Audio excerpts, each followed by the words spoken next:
Assalamualaikum warahmatullahi wabarakatuh. Perkenalkan, nama saya Muhammad Syahid Gunawan dengan NBI 142100009. Di sini saya bersama dengan teman saya yaitu Ahmad Umar Farizi dengan NBI 146100079. Di sini kami akan mempresentasikan hasil evaluasi akhir semester kami yang berjudul analisis pembelajaran mahasiswa sebelum tes. Oke, kami mendapatkan dataset dari CAP, dari dataset sekunder yaitu CAP.com. Oke, saya share screen terlebih dahulu.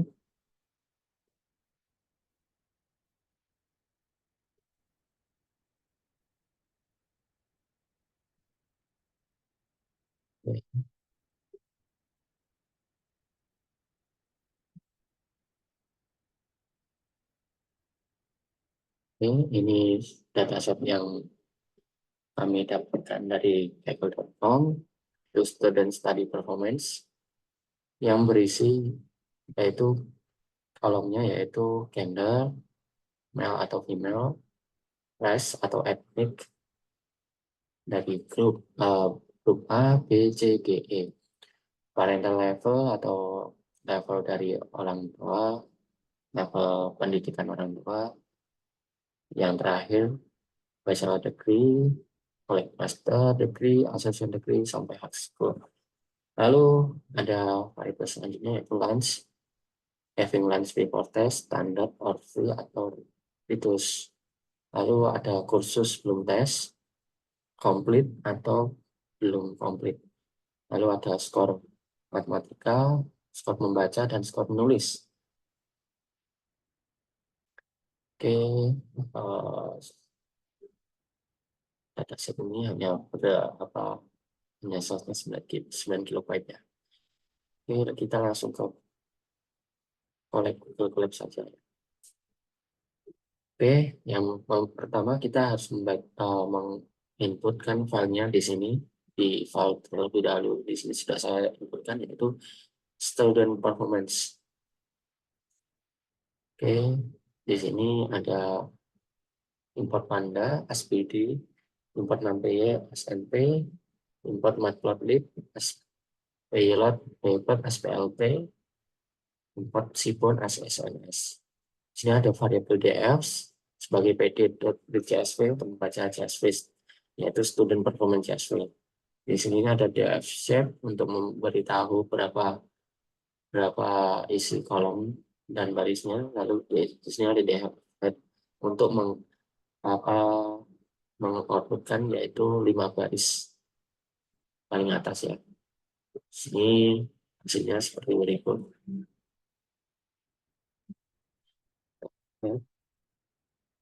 Hasilnya seperti berikut: email, B, bachelor degree, standar non, 74.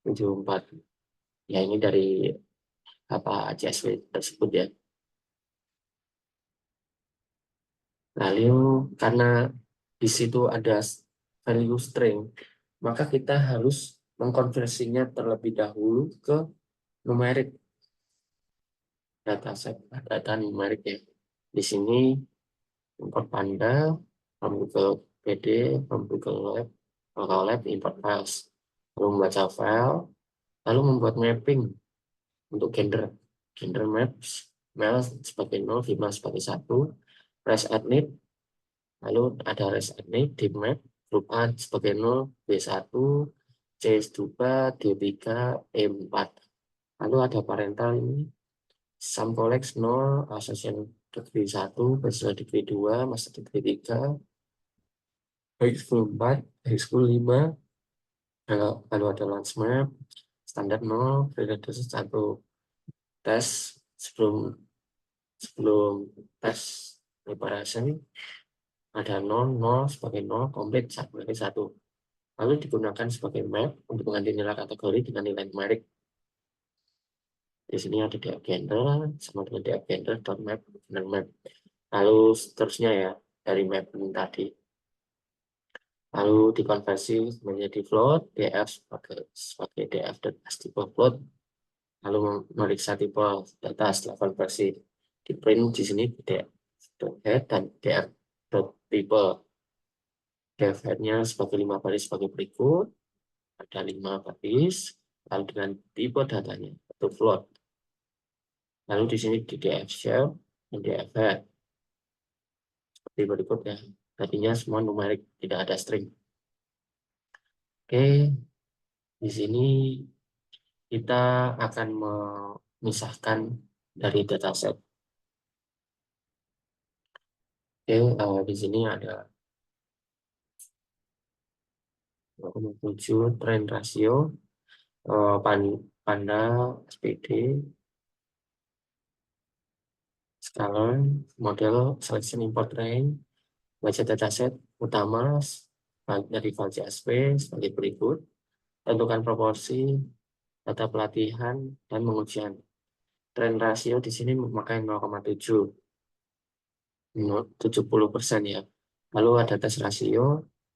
Rasionya di 1 dikurangi tren rasio tadi, sisanya untuk pengujian. Dataset, data pelatihan, data pengujian, di split tadi data set tes rasio tadi sama untuk set.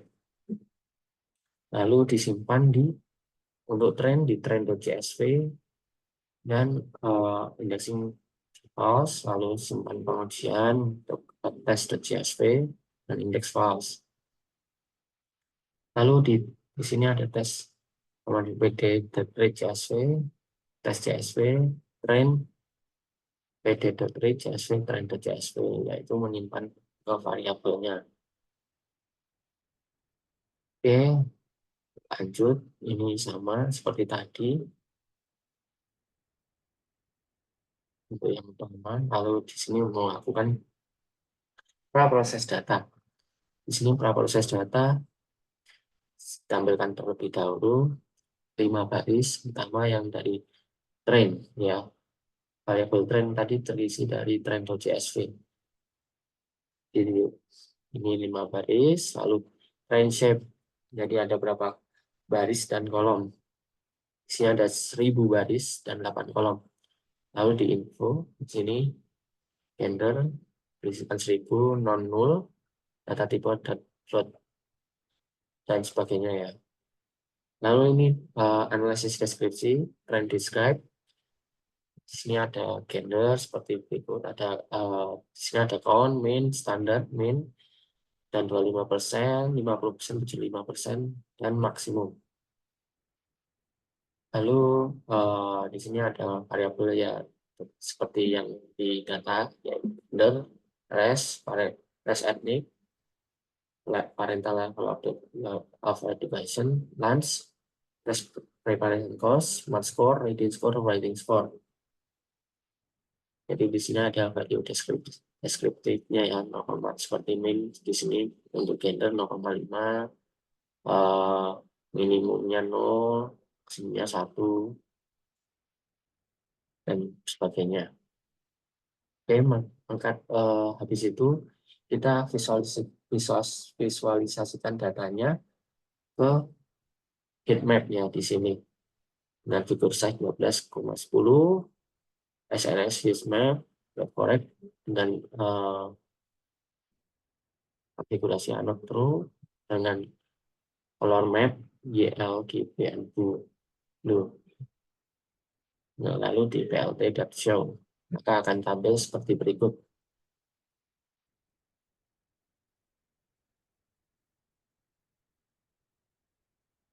Lalu selanjutnya kita ke sini untuk mengecek apakah ada duplicate value pada dataset tersebut dengan train.duplicate sum. Di sini terindikasi bahwa tidak ada duplikasi value. Lalu di sini dicek lagi trend is atau hilang, apakah ada value hilang di dalam dataset tersebut. Di sini dijumlahkan seperti gender 0, race, ethnic 0, dan sebagainya ya, berarti tidak ada value missing. Lalu di sini divisualisasikan datanya dengan heat map, dan is null, tidak ada value yang hilang, dan tick label, tick labelnya atau port y-nya dihilangkan, variabel dihilangkan, lalu color map-nya dengan Veridus yang cocok untuk apa data ini. Lalu di sini mencoba-coba ya untuk label variabel sama dengan primal score ini untuk menghilangkan apa salah satu labelnya jadi 7. Oke, kita lanjut ke proses klasifikasi. Sini import dulu library-nya sklearn model selection, import test script from sklearn, sambil import random forest. Kita menggunakan klasifikasi forest ya, forest classifier atau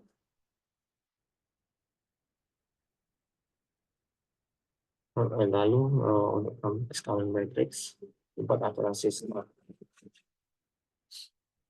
Lalu dataset masukkan trend dan trend CSV, lalu df pada ini data frame data.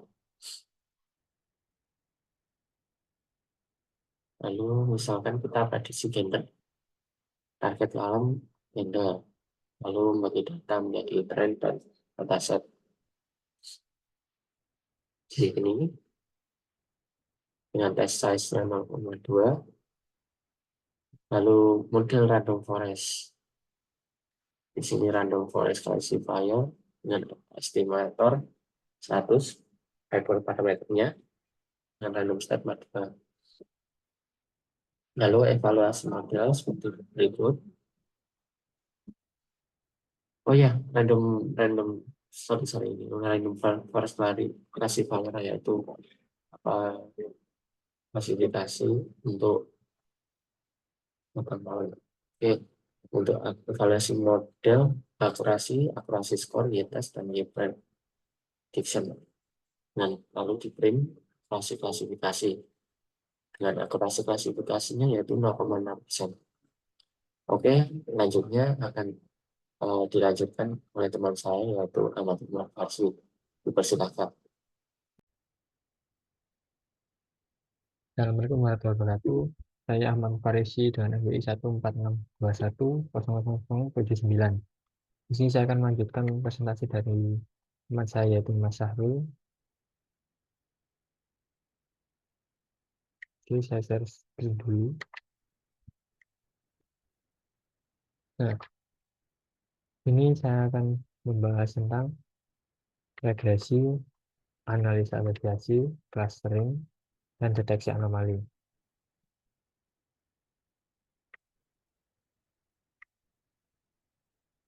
Kita berikan penjelasan sebentar.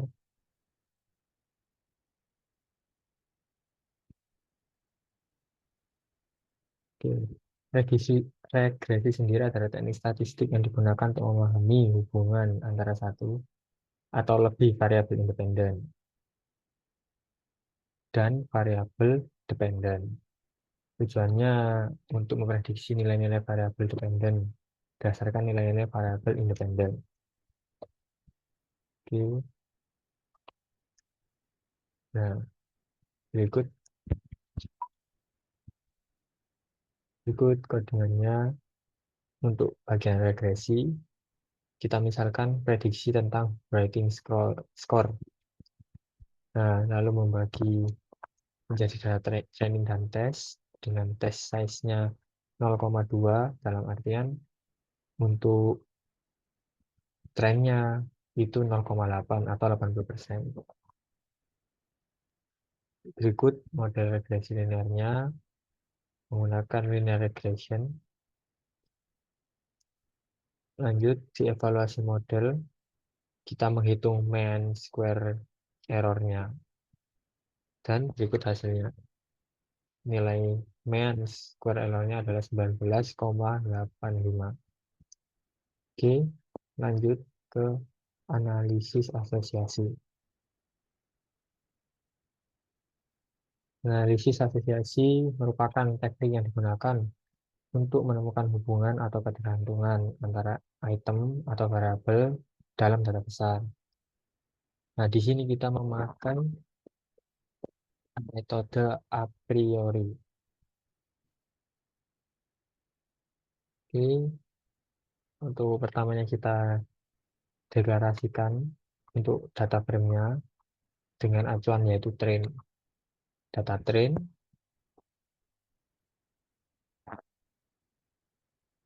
lalu kita inisiasi one hot encoder dengan drop first agar mendapatkan prestasi boolean. Lalu melakukan transformasi dan mengambil kolom yang ingin di encode. Lalu mengambil nama fitur dari encoder, yaitu city, parental level of education, dan lunch. Lanjut, memberi nama kolom pada data frame hasil encoding, yaitu df underscore encode dot column. Gabungkan kembali data asli yang telah dipisahkan tadi, gabungkan kembali.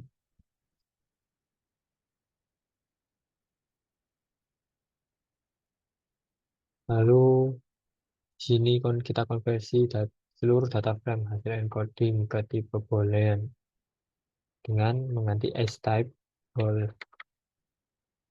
Lalu kita menggunakan fitur a priori untuk menemukan item set yang sering muncul.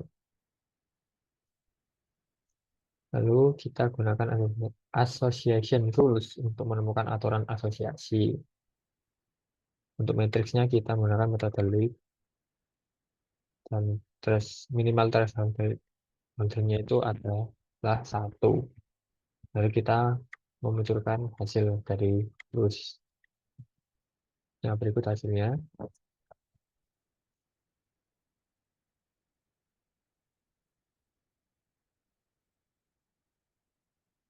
Oke, kita lanjut ke cluster.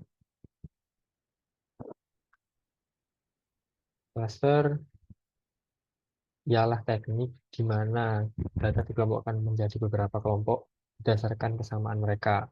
Tujuannya untuk memaksimalkan kesamaan antar data dan meminimalkan kesamaan antar data juga. Jadi kita bisa mengetahui mana yang sama dan mana yang tidak sama.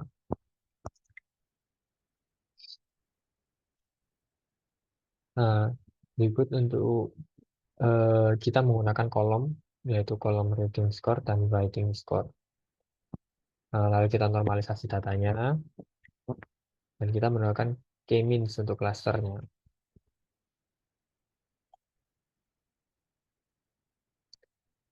Berikut ini visualisasi hasil.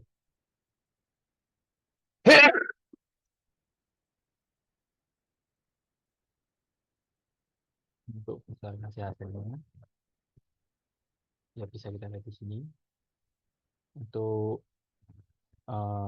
kelompok biru, yaitu dari angka 0 sampai 60. Juga yang di rating juga seperti itu. Nah, untuk yang warna ungu, angka 60 ke atas sampai di bawah 80 untuk rating score-nya, dan rating score-nya juga sama. Dan untuk kelompok kuning, angka 80 ke atas sampai 100. Dan di rating score-nya juga sama seperti itu. Nah, ini yang dimaksud dari meminimalkan kesamaan dan memaksimalkan kesamaan. Lanjut ke deteksi anomali. Deteksi anomali adalah proses mengidentifikasi pola yang tidak biasa atau langka dalam data dan menunjukkan perilaku yang mencurigakan. Dalam artian, dalam data terdapat nilai yang aneh, kayak jarang terjadi. Kasarnya seperti itu. Lanjut, di sini kita menggunakan LOF, yaitu Local Outlier Factor, untuk mendeteksi anomali. Lalu kita memberikan nilai pada LOF yaitu -1 untuk anomali dan 1 untuk normal. Berikut hasilnya. Di sini bisa kita lihat bahwa dari nilai 0 sampai 100, kita bisa tahu bahwa ada 1, 2, 3, 4, 5, 6, 7, 8, 9, 10, 11, 12, 13, 14, 15 anomali. Dalam artian untuk di weighting score dan grading score kali ini ada 15 anomali. Oke, sekian dari saya. Mohon maaf bila ada salah kata. Wassalamualaikum warahmatullahi wabarakatuh.